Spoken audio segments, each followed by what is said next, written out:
Listo, ahora sí. Buen día. Ahora sí vamos a desarrollar el tema para el día de hoy, como decía presente, es el tema de estado gaseoso. ¿Ok? Es un tema, digamos, como repito también, no es muy recurrente en el examen de admisión, pero cuando viene la gente no lo hace, porque hay veces que lo saltean el tema por la poca recurrencia que tiene. Pero igual vamos a hacer presente este tema, un tema bastante bonito. Es que es que en realidad cuando hablamos de estado gaseoso y entendemos un poquito del origen, es que hace muchísimo tiempo no se entendía el término gas, es más, ni se utilizaba el término gas. El término que usaban bastante es aire. Aire para una cosa, para otra cosa, para otra cosa, todos se referían justamente al término aire. Sin embargo, el origen, a inicio del siglo XVII aproximadamente, el señor Van Helmont fue la primera persona, o fue la persona que de alguna forma acuñó o utilizó el término gases. Fue el señor Van Helmont. Así que si hablamos de sus orígenes, fue a inicios del siglo 7, 17. ¿Ya está? Inicio del siglo 7 justamente con el señor Van Helmont. Con el señor Van Helmont. ¿Ok? Pero la idea del señor Van Helmont, a inicio del siglo XVII, la idea del señor Van Helmont fue justamente eso, ¿no? Utilizar el término gases, porque como mencionaba, el término gases no se usaba el término aire para todo, y de alguna forma fue el señor Van Helmont el que usó el término gases. Fue el que justamente usó por primera vez ese término. Usó el término gases. Y bueno, desde allí que se usó el término gases, desde ahí que aparece justamente el estudio del estado gaseoso. Sí es cierto, también hay un tema que es estudio del estado líquido, del estado sólido, pero hoy nos referimos exclusivamente a gases. A ver, ¿qué tengo que saber acá? ¿Qué tengo que recordar? Como ya se hizo importante el término gases, de alguna forma se quiso estudiar cómo es el comportamiento de los gases. De hecho, siempre la perspectiva o siempre, digamos, lo atractivo es estudiar en su forma, digamos, natural. Es decir, buscar justamente cómo sería un gas real. Sin embargo, hablar de ecuaciones reales es casi imposible. De hecho, se quiso estudiar los gases, pero era muy difícil entender de forma real cómo son los gases. Recordar que cuando hablamos de gases hablamos de algo que es tranquilamente en la naturaleza, y hoy por hoy nosotros no podemos predecir la naturaleza y lo sabemos.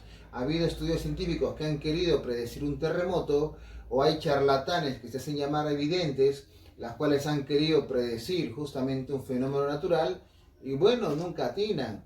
¿Por qué? Porque las leyes reales o los gases reales en este caso están sujetos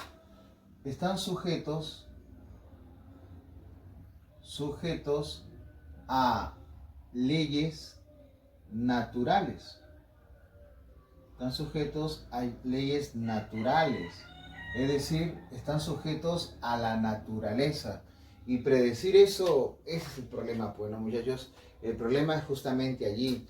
Por eso es que las ecuaciones físicas, las ecuaciones matemáticas, muchas de ellas, o mejor dicho, por no decir casi todas, entendemos de que están sujetos a esto, a simplemente algo ideal, con la intención de poder entender cómo es el comportamiento de los gases, en este caso. Por eso es que si hablamos de los gases ideales, estas de acá ya están sujetos a leyes matemáticas. Que estas leyes matemáticas nos ayudan a entender el comportamiento de los gases, acercándose un poco a la realidad. No se llegará a la realidad como tal, pero al menos nos acercamos justamente a eso.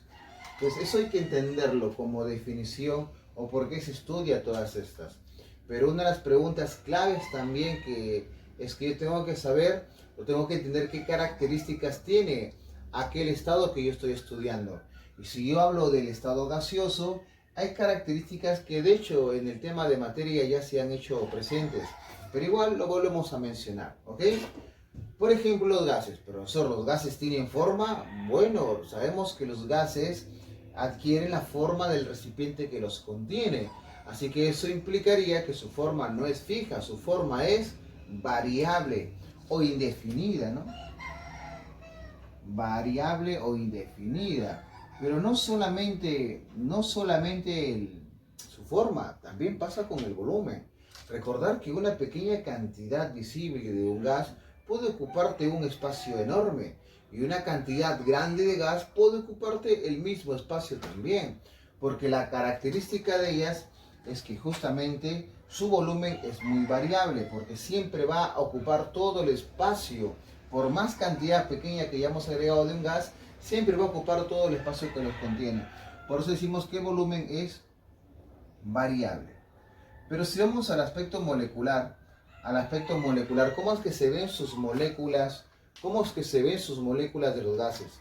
De hecho, tenemos aspectos con respecto a su cinética, distintos tipos de estructuras moleculares. En el caso de los gases, por ejemplo, existen gases con moléculas puntuales, es decir, moléculas en estados fijos, determinados, ¿no? ¿Sí? Es atípico, pero sí existen también. Sí existen. Como también existen fuerzas entre moléculas de gases, pero intermoleculares. Y básicamente se basan, ¿por qué? Porque existen moléculas que están siendo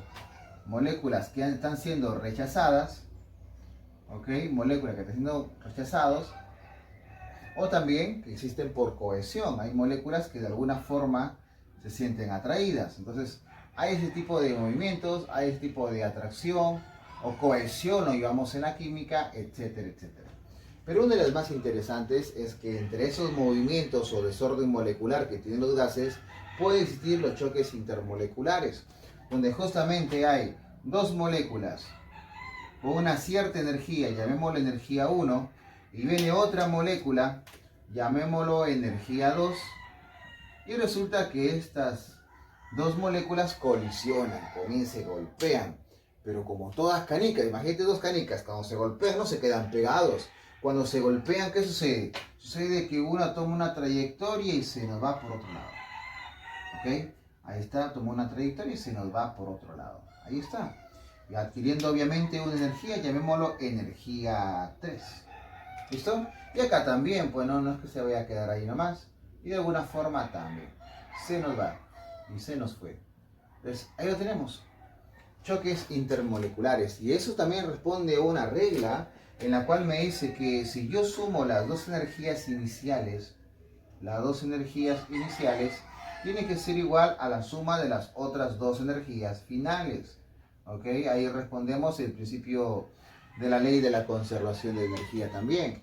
Entonces, estos tipos de movimientos tienen las moléculas. Por eso entendemos que existen fuerzas. Existen fuerzas de atracción, fuerzas de cohesión, como también existen en los sólidos, como también existen en los líquidos. Pero si yo tuviera que ver quién es el que abunda más acá, nos damos cuenta que hay más rechazo que atracción. Por eso decimos que la fuerza de repulsión es mayor que la fuerza de cohesión. No descarto que no exista cohesión, existe cohesión, pero es mínima en comparación a las fuerzas de repulsión. ¿Ok? Vamos bien, ¿verdad? ¿Listo? A ver, los gases también, si tienen ustedes bicicleta, por ejemplo, le habrá pasado, o con un globo también. Cuando queremos inflar justamente un globo donde no hay moléculas gaseosas dentro de ese globo desinflado, en el primer soplo el globo comienza a adquirir un tamaño, digamos, interesante. Pero llegas a un punto donde tú de alguna forma estás soplando y sientes que está ingresando aire, pero el globo ya no crece. Porque obviamente ya llegó a ocupar todo el espacio y de alguna forma las moléculas ya están en un estado de equilibrio. Pero resulta que queremos alterar ese estado de equilibrio, ¿ok? Por eso es que ahí entendemos de que estamos comprimiendo las moléculas. Por eso es que el gas, los gaseosos se caracterizan justamente por eso, por su alta capacidad de compresión. No como los sólidos no se pueden comprimir. En este caso, si hablamos de compresión, entonces decimos altamente comprimibles. Altamente comprimibles. Profesor, difusibles. Difusibles son aquellas que se expanden rápidamente, aquellas que tranquilamente pueden mezclarse con mucha facilidad. Y sabemos que los gases es un ejemplo de mezcla homogénea siempre, porque tiene esa facilidad de unirse físicamente y formar una sustancia. Así que difusibles, altamente difusibles. Altamente difusibles. Profesor, fluidos, aquellos que pueden moverse con mucha facilidad. Recordar que los que tienen una gran capacidad de fluidez son los líquidos, por ejemplo. ¿Y cómo lo demuestras? Un tubito. Los que son muy fluidos, tranquilamente en tubos, se pueden mover con mucha facilidad. ¿Y cómo llega el agua a nuestras casas? Llega por tuberías. ¿Cómo llega el gas a tu cocina? Por mangueras, profesor, o por tuberías si tienes gas en casa, o gas natural en casa. Entonces, son también fluidos, muy fluidos. Muy fluidos. ¿Ok? Ahora, pero los gases tienen características, digamos, ya más técnicas, las cuales pueden influenciar y determinar qué tipo de gas vamos a trabajar. Y justamente esas características van a variar por su presión. Van a variar por su presión. En la química trabajamos con dos tipos de presiones. No digo que sean las únicas, pero en la química usamos mucho las atmósferas y los milímetros de mercurio. Usamos bastante estos de acá. Aunque los milímetros de mercurio también los simbolizan con los torricelis o torricelis, como lo quieras nombrar. ¿Ok? Ahora, no solamente varía por su presión, sino también por su volumen. Ya el volumen va a depender del problema. No te lo pueden dar en metros cúbicos, centímetros cúbicos, mililitros. Ya eso el problema es muy específico con la constante universal. Ahora, ¿y la temperatura? Lo que sí aquí la temperatura... la temperatura, es importante entender que estas fórmulas que trabajaremos el día de hoy están sujetas al sistema internacional. Por lo tanto, la condición para poder usar sus formulitas es que la temperatura debe estar en grados Kelvin. Y si de alguna manera no nos dan en grados Kelvin, ya bueno, buscamos la forma de convertirlo. ¿Ok? La más fácil es cuando me dan en grados Celsius, ¿no? Porque cuando me dan en grados Celsius, por acá lo coloco, porque cuando dan en grados Celsius, lo que tenemos que hacer es que sumamos 273 de forma aprox. Y esto es igual a los grados Kelvin. Digo aprox, muchachos, porque a nivel preuniversitario, como para no marearnos tanto en un examen de admisión con el cálculo, trabajamos con números enteros. Pero si ustedes revisan las bibliografías, no es un número entero. Es 273, y alguito más. Pero como repito, para un examen de admisión viene bien eso. Viene bien. ¿Ok? Entonces... eso hay que entender con respecto al tema de estado gaseoso. Profesor, pero estas moléculas tienen ciertos movimientos. Y como tienen ciertos movimientos, entonces hablamos de cinética. Pero en esos movimientos, de alguna forma usan cierta cantidad de energía. Por eso se le llama energía cinética. De hecho, la fórmula de la energía cinética lo conocemos muy bien. Masa por velocidad al cuadrado entre 2. Fue en el segundo video de química inorgánica con el tema de energía justamente. Entonces, esta es la fórmula de energía cinética. Pero para este tema de acá, como que ya no usamos mucho esta fórmula. Ya no se usa mucho. Es más, en la velocidad al cuadrado te lo puedes reemplazar con esta fórmula. Aplicas tu matemática y te quedaría así, mira, ve. Masa entre 2. Y acá te queda. Reemplazamos el V cuadrado, que es 3R, la constante de los gases, temperatura sobre la masa molar del gas que estás hablando. ¿Ok? Ese es en el caso que quieras usar el R, cuyo valor, que es una constante, ya está determinado. Profesor, ¿y cómo usaría la constante de Boltzmann? Bueno, la constante de Boltzmann también tiene una formulita, que es igual a 3 por la constante de Boltzmann multiplicado por la temperatura y esto dividido entre 2. Ahí está. Cualquiera de esas formulitas se usarían para calcular la energía cinética de una molécula gaseosa. Entonces, esas son las primeras fórmulas que vamos a ver. Si es cierto, esto nos sirve más para las universidades de Lima, ¿no? UNI, San Marcos. En la Universidad Nacional de Trujillo, rara vez he visto una vez, hace muchísimo tiempo, vi una pregunta con estas formulitas de acá. O sea, claro, más de 10 años atrás. Ahora, la que más viene en la Universidad Nacional de Trujillo y bueno, en la gran cantidad de universidades es la ecuación universal de los gases. Lo curioso es que hay palabras muy curiosas, ¿no? algunas palabras muy curiosas llamadas obviamente mnemotecnias en este caso. Tenemos a varias. Por ejemplo, voy a nombrar a una. La clásica que todo el mundo conoce. Pavo es igual a ratón. Pavo es igual a ratón. Es clásica eso. Pavo, ¿me lo ven? Es igual a ratón. O la de su generación también, ¿no? Dicen, pavo es igual a niño rata. También veo que se usa eso mucho en su generación de ustedes. A usted que le gusta jugar juegos de niños ratas, bueno, como Minecraft, juegos de niñitos. Entonces, ahí están, Roblox también. Entonces, pavo es igual a ratón. Ya está. Pero es cierto, P es la presión, V es el volumen, el R es la constante de los gases, el T es la temperatura y el N es el número de moles. Entendemos que el R es una constante. Como es una constante ya tiene un valor determinado. Ese valor es 0,082. Pero este valor de acá lo van a usar ustedes siempre y cuando la presión les den en atmósferas. Siempre que le den en atmósferas, entonces van a usar este valor de la constante. Pero también puede darse el caso en que la presión me lo den en otras unidades. Como por ejemplo, me den la presión en milímetros de mercurio. En milímetros de mercurio. Entonces ahí usamos otra constante que sería el 62,4. Ojo, hay más. ¿Ok? Hay más. Pero yo estoy nombrando solamente a las más comunes, al menos en los exámenes de admisión aquí en Trujillo. Y las partes de química también. Porque ese tema de acá también, si no me equivoco, lo vemos en física. En física sí me acuerdo que las formulitas son muy usadas en física. Pero igual, ¿no? Si no me viene en química, me viene en física, pero tiene que venirme sí o sí. Entonces ahí la tenemos. Ahora, no es la única fórmula. Es más, me atrevería a decir que la ecuación universal de los gases, esta es la que menos se utiliza. Pero para eso recordamos el tema de cálculos en la química o unidades químicas de masa, como lo quieran llamar, en la cual se desglosa el valor del número de moles. Claro, porque el número de moles tiene fórmula también.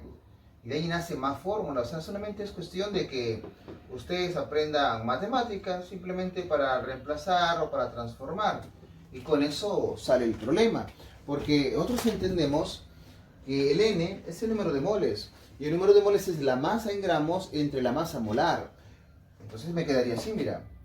Pavo es igual a rata muy mala. ¿Sí? Mnemotecnia también. Entonces si gustas, lo aprendes como mnemotecnia. Pavo es igual a rata muy mala. O si gustas, apréndete esta y matemáticamente lo desglosas y ya está. Algunos dirán, profe, yo he visto una con densidades también, profe.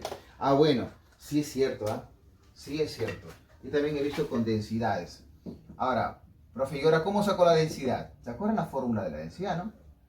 ¿Se acuerdan? Masa sobre volumen. Masa sobre volumen. Entonces, con esa formulita hacemos gran cosa, porque mira, si yo quiero masa sobre volumen, acá está la masa, aunque el volumen está por allá. Este volumen que está multiplicando, ¿qué pasa? A dividir a la masa y la masa molar que pase para allá. Y me quedaría así, ¿ve? Presión por la masa molar es igual a la constante universal de los gases por la temperatura por la masa entre el volumen. Pero la masa entre el volumen, esa es la densidad. Y ahí está, mira, ¿ve? Aquí la tienen. Entonces tenemos las tres formulitas, las más utilizadas en los exámenes de admisión en todo el país. ¿Ok? Esta de acá son las más. De hecho, que esta la veo que es la que viene bastante. Esta es la que viene bastante, ¿no? Pero igual hay que aprenderlas toditas. Ahora, si yo hablo de la ecuación universal de los gases, también tengo que hablar de la ecuación general de los gases ideales. Pero estas ecuaciones generales se van a estudiar siempre y cuando tengamos una condición. De hecho, tenemos dos balones con el mismo gas, tiene que ser el mismo gas, sujeto a una presión, a un volumen y a una temperatura, porque sabemos que van a variar en función a estos tres tipos de condiciones. Pero para diferenciarlas, porque acá también tiene presión, volumen y temperatura, para diferenciar le vamos a llamar presión 1, volumen 1, temperatura 1. Presión 2, volumen 2, temperatura 2. ¿Ok? Pero la condición, repito, para usar esta ecuación general es que estas tienen una cierta masa, también tienen su masa, llamémoslo masa 1 y acá también tienen una masa 2, también tienen su número de moles 1, número de moles 2. Bajo estas condiciones se dice que yo podría usarlo siempre y cuando la masa 1 es igual a la masa 2. O en el caso de los moles 1 es igual a los moles 2. Entonces esa es la condición al menos. Y bajo esa condición nace justamente una fórmula que deriva de esto. Usaría esto para este y usaría esta ecuación también para la otra. Buscamos la forma, dividimos y nos sale esta ecuación. Mira, yo lo llamo la fórmula del pavote. Yo lo llamo pavote. ¿Por qué? Porque me refiero presión 1, volumen 1 sobre temperatura 1 tiene que ser igual a la presión 2 por volumen 2 sobre temperatura 2. Y ahí está, mira. Ahí lo tenemos. La fórmula del pavote. Ahora, esta nos ayuda a entender cómo funcionan las leyes empíricas. Y hablamos de 3 personajes importantes. ¿Se acuerdan de ese jueguito que cuando ponían un lapicito así decían Charlie, Charlie, ¿estás aquí? Acuérdense de ese personaje, que es de su generación de ustedes. Sería la ley de Charlie. Charlie, él estableció de que las características se podrían basar bajo una presión constante. Una presión constante, hoy por hoy lo llamamos isóbaro, ¿no? Profesor, ¿y qué significa que sean isóbaros o presión constante? Significa que si tú te guías acá, las presiones son las mismas. Y por matemáticas, si las presiones son las mismas, se van a eliminar. Y al momento de eliminarse, te va a quedar solamente el volumen 1 sobre temperatura 1. Es igual al volumen 2 sobre temperatura 2. ¿Ok? Ahí está, la ley de Charlie. Sin embargo, no son las únicas leyes. También todos tenemos un amigo así, ¿no? Acuérdense de ese amigo que siempre lo quiere bastante. La ley de Gay-Lussac. De Gay-Lussac. ¿Ya está? La ley de Gay-Lussac establece que los volúmenes tienen que ser justamente constantes. Lo llaman isovolumétrico. O isócoros también lo llaman. Isócoros o isovolumétrico, ¿no? Recuerda que el prefijo iso significa igual. Ahora, entendemos los siguientes. Los volúmenes serían constantes, porque isócoros significa igual volumen.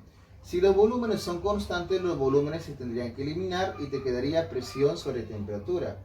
Presión 1 sobre temperatura 1 es igual a presión 2 sobre temperatura 2. Y listo. Ahí está la ley de Gay-Lussac.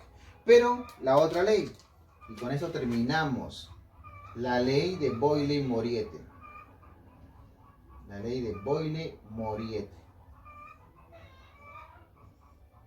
Ya está. Boyle-Moriete, las famosas isotermas. Isotermas, es decir, isotérmicas. ¿Qué significa eso? Iso igual, térmicas viene de temperatura. Así que entendemos que las temperaturas son constantes. Si las temperaturas son constantes, se nos van a eliminar y nos van a quedar solamente presión 1 por volumen 1. Es igual presión 2 por volumen 2. Y listo. Ahí la tenemos. ¿Ok? Entonces, si se entiende eso, tenemos ahí justamente el resumen de estado gaseoso, todas las cosas puntuales. Por ahí que se nos puede ir algunas cositas, porque quería colocar más cosas por aquí, pero a veces el tiempo también nos mata un poquito. ¿Ok? A ver, ¿me confirman si es que se entendió o alguna pregunta?